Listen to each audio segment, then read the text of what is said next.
Hi Curlies! So thank you so much for clicking on this video. If you're new here, welcome. I am Christy, owner and creator of the natural hair care brand KC Liquid Gold.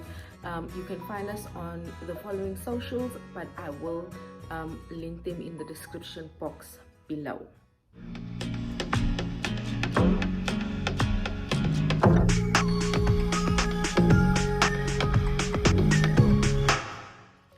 So today's video is going to be a little bit different. You would have seen from the title that I'm going to be talking about transitioning or starting your natural journey. So I won't be doing my hair in this video. You can see I already have a protective style in. So if you are thinking about transitioning, or if you've just started your natural hair journey, then I really hope this video helps you. And if you are already on your natural hair journey and you have some tips or some inspiration, please comment down below. You'd never know who you can help. You know, we always, in the natural hair community, we always want to help a sister out. So yeah, let's just get into today's video. Okay, so first things first. When you are starting your natural hair journey, you are going to have to change your mindset. Okay, so now why do I say this? So many of us growing up, we were conditioned, or it was shown in the media, sometimes still today, but the world is catching on. But anyway, we were shown in the media that only a certain type of hair was good hair. Now that you're going to have to forget. There are going to be a lot of things that you're going to have to unlearn. So I'm a firm believer that God makes no mistakes, and we are made in the image of God. So if your hair is curly and kinky and coily, you need to embrace your hair texture. Good hair is healthy hair. So no matter what texture, no matter what type, no matter what curl pattern you have, sis, you have good hair. Okay, so forget about wanting to be sleek. Obviously there's nothing wrong with having sleek hair, but if that's not the natural state that your hair is in, when it's just left to be free, then sis, love your hair. That's the first step to starting your natural journey. Okay, things are going to get hard. It's going to require lots of patience. If you don't have patience, you are going to be taught patience. Excuse my puppy, she wants to come inside. But yeah, that is the first step. Embrace your natural hair and love what you've been blessed with. Okay, so next on your journey, you're going to have to decide what types of products you want to use for your hair. So most of us know, or we all should know, that we want to stay away from sulfates and parabens.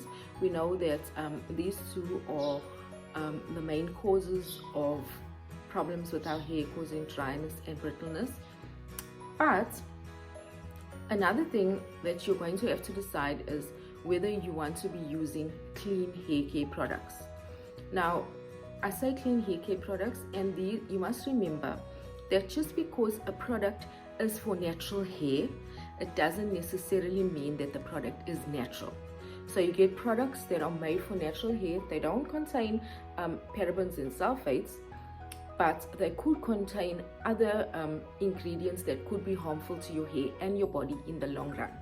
So there's that option of products that are for natural hair, and then there are natural products. So these products are made of plant-based materials. Okay, so that is an option that you're going to have to decide on what you want to do or what you want to choose. So once you've decided on what products you're going to be using, you need to decide how you're going to proceed. Or you're going to transition slowly. Do you have the patience to grow out your hair? Or are you just going to do a big chop? So I transitioned for 5 months, but I got really frustrated. So I'll insert a picture here of after the 5 months what my hair looked like. So I chopped it. It wasn't in a short afro. I did have some length. Okay, so if you're going to be transitioning, now is the perfect time to start. So protective styles are hairstyles that keep your hair and your strands tucked away. When your hair is tucked away, it then gives your hair a chance to rest and recuperate. But what is very important for protective styles, what you need to remember is, do not put tension on your hair strands, especially on your edges. You want to be protecting your hair. You don't want to do any harm. Another thing to remember is that you need to keep your scalp and your hair moisturized and oiled. Please do not moisturize your hair with oil. Oil is not a moisturizer, it seals. Okay? So when doing protective styles, please remember to be very gentle. Another good thing about doing a protective style is that your scalp is exposed, and this is the perfect time to give yourself those much needed head massages. So by massaging your head and your scalp, you're getting the blood flowing to your head, and then this rejuvenates your cuticles, encouraging hair growth and hair thickening. Okay, so protective styles are definitely thumbs up, but please be very gentle and be careful on how you're doing it. It'll be pointless to do a protective style if you aren't doing them correctly and if you aren't nourishing your hair while it's in the style. Okay, so if you're not going to be transitioning and you just want to go ahead and big chop, perfect, 100%. But what to do now? So think about it this way. Do you remember all those years where you manipulated your hair to be sleek? You added chemicals, you added lots of heat, you essentially trained your hair to be sleek. In the same way, you are going to have to now train your curls. Okay, so your hair is now maybe in a teeny weeny afro. What do? So you want to make sure that you are nourishing your hair. Very important. Cleansing your scalp, deep conditioning. Okay, you got that done. But then you have to make sure that you're moisturizing your hair and that you're sealing in that moisture. Remember I said liquids moisturize, oils and butters seal in that moisture. Now maybe you're not comfortable with just wearing your afro out, right? Some people are cool with just having your nice little afro looking cute. 100%, that is so cute. But if you aren't, then you are going to need to find ways that you can train your curls. So I'll insert a picture here of a sponge.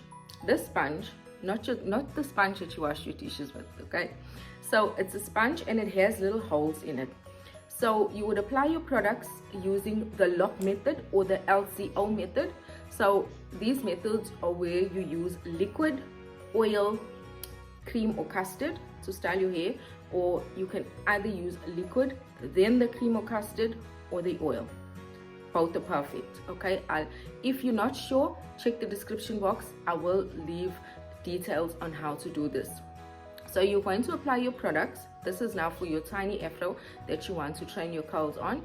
Apply your products, and then you will take the sponge and work in circular motions. The holes and the circular motions would then start training your curls. So this is if your afro is quite short but you want curls. Okay, so if your afro is a little bit longer, or if your hair is like the length of mine, you can train your curls by doing twists, plaits, bantu knots, or you can use tools such as flexi rods or perm rods. But remember that you are transitioning and you are still very new on your natural hair journey, so I wouldn't recommend using any heat. Let your hair dry naturally. Heat is going to weaken your hair, and right now we are aiming at strengthening your hair and getting your hair to grow and back to its nourished natural state.